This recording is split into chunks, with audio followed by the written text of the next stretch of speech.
Hi, I'm Sarah Hart and I'm joined by Julie today again. Hello. It's you again. So what we're going to talk today about is turning into a side road on the right.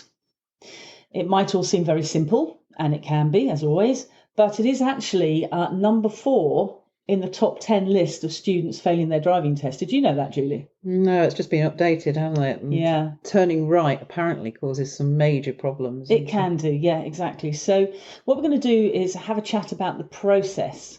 So I'm hoping now that you parents are starting to get familiar with our little ditty of MSPSL-ADA, because we need to apply that. Should we just remind them what that means? Yes, of course. Yeah, I wasn't going to expect them to remember. So MSPSL-ADA is mirrors, signal, position, speed, look, assess, decide, and act. So we'll work through that in a sec, but some of the main problems turning into a side road on the right is that people come in too fast, the instruction might be given too late, and it can actually look a little bit like, I don't know if you remember, if you're as old as me, the wacky races. So people are sort of coming around on 2 wheels, hurtling into the side road, and it can all go very badly wrong. So if we can help by working through the MSPSL routine, we can hopefully iron out many, or if not all, of those problems. So just going to the start of the process, before we go into MSPSL, the issue of instruction, which we dealt with on the last podcast.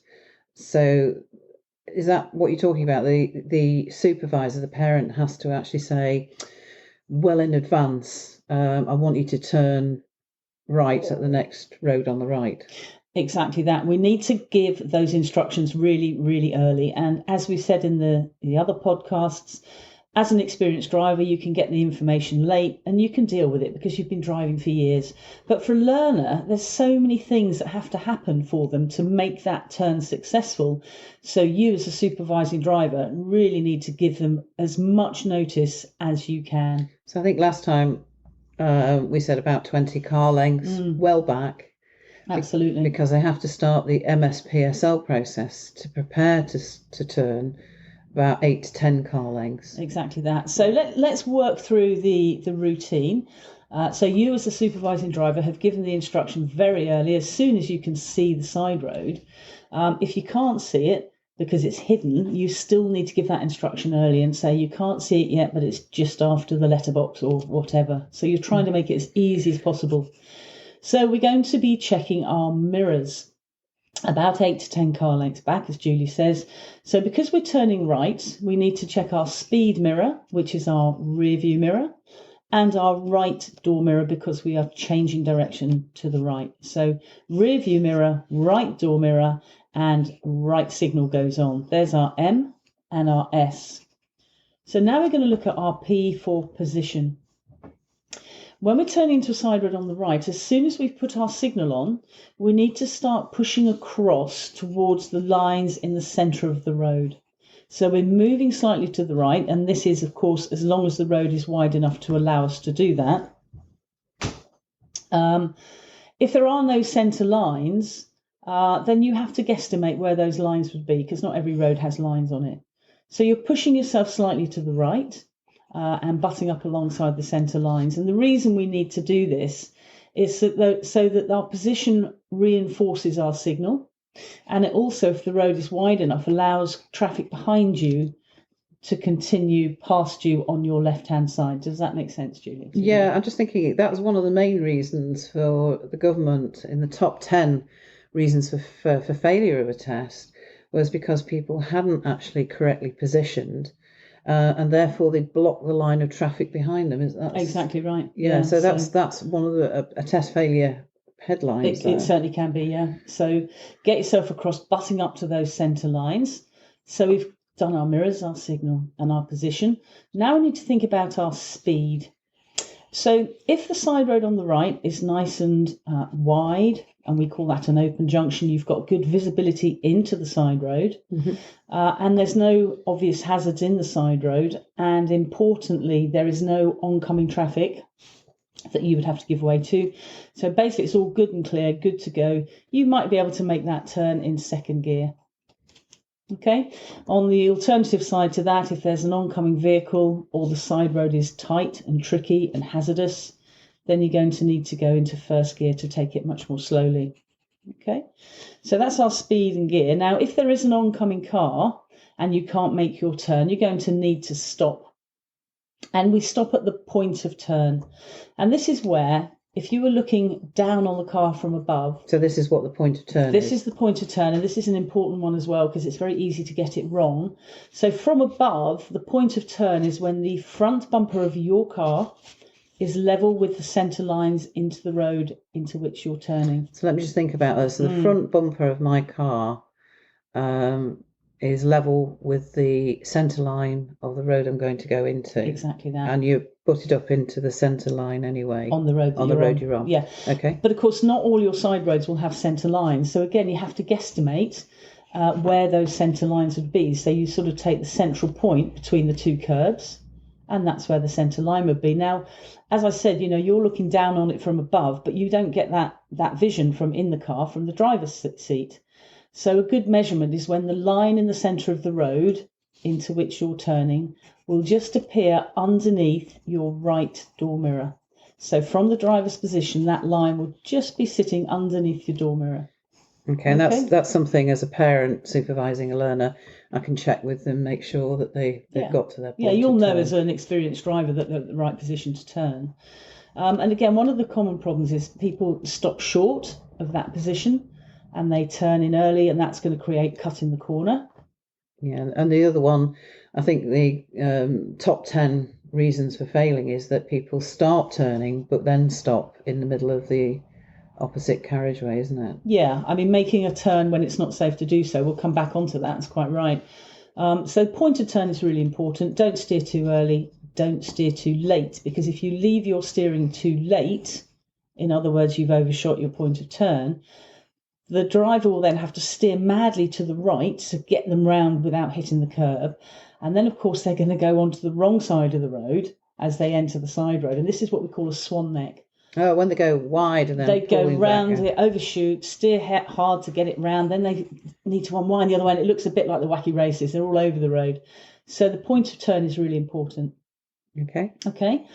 Let's have a little think about judgment as to whether it's safe to move across the road or not. This is another biggie, isn't it? Yes, it is. So the best way to judge it is for a learner, if you imagine that they were standing at that point of turn on their feet, just standing there. If there was an oncoming car but it was a little way away, would they feel comfortable walking across into that side road? Oh, that's good judgment. Yeah. So if they felt that they wouldn't like to walk across because they were going to get hit by the oncoming car, then don't drive across. Okay. The other thing that's really problematic for learners is if they've had to stop at the point of turn to give way to oncoming traffic, they've then got to move off. So they go into the POM routine, which is prepare. So that's first gear, getting ready to go. If the pause has become a wait, then we apply the handbrake.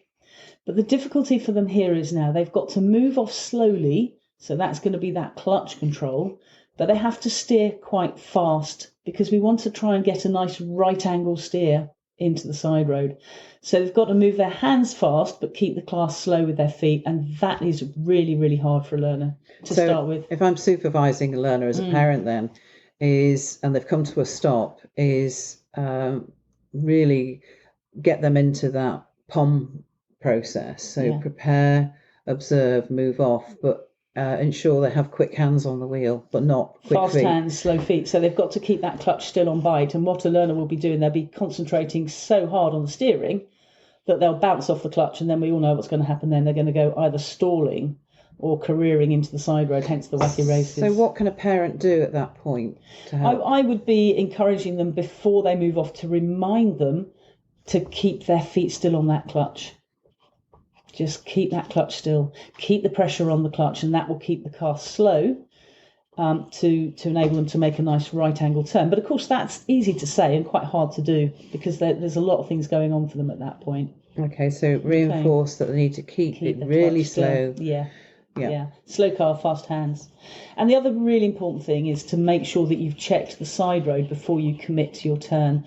Because if there's anything going on in the side road that's going to create a problem for you, you might be better to wait at your point of turn until the problem's cleared in the side road. Okay, so there's a woman crossing the road. Yeah, exactly. Or there's a car coming up which is between parked cars. Yeah. So all these things you would consider stopping at your point of turn. And that's our LADA, our looking, assessing, deciding and acting. Mm-hmm. And another really key thing as well is when you stop at your point of turn, make sure your wheels remain straight. A lot of people will put some right steer on there because they feel it's going to help them get across. They're getting ahead of the game with the steering.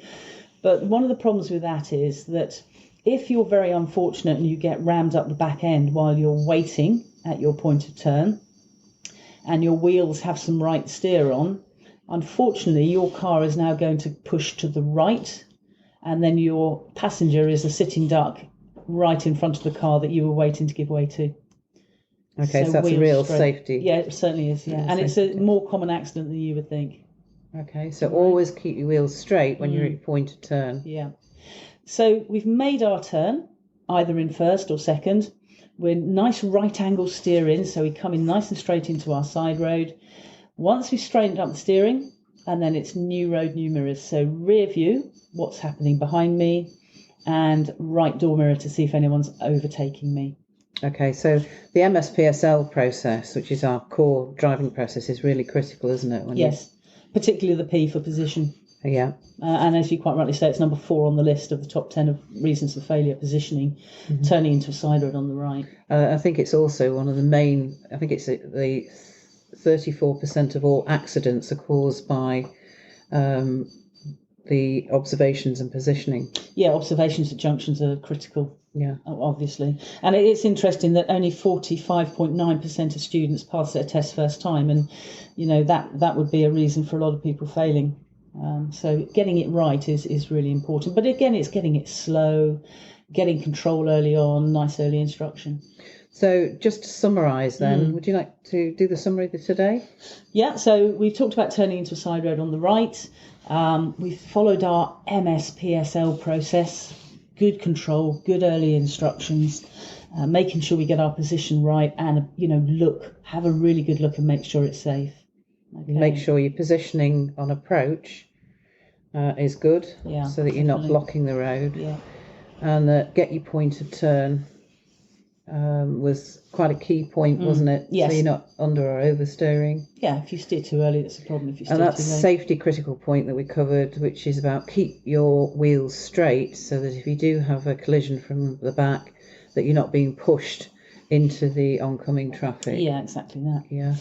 So hopefully that's been useful for you. There will be some descriptive notes with this podcast, so you can dip and dive into various points that you want to. We've used Buzzsprout to produce this, which has been very good support. And if you've signed up yourself to Buzzsprout, you can get some Amazon vouchers. Please, as always, visit our website. There's lots of important and interesting links. Feel free to contact me or Julie on the phone number, which is 0791 9488 360, or my email address is sarah@sarahhartdrivingschool.com. And we've got some exciting news, haven't we? We have. About Skill Zone opening up soon. Yes, so keep your eye on the ball, chats and chapesses. But thank you very much for listening. Okay. The exciting news was that we're about to launch some extra support for parents. So if you keep an eye on our website, we'll give you a more update on that. Yeah. Cheers.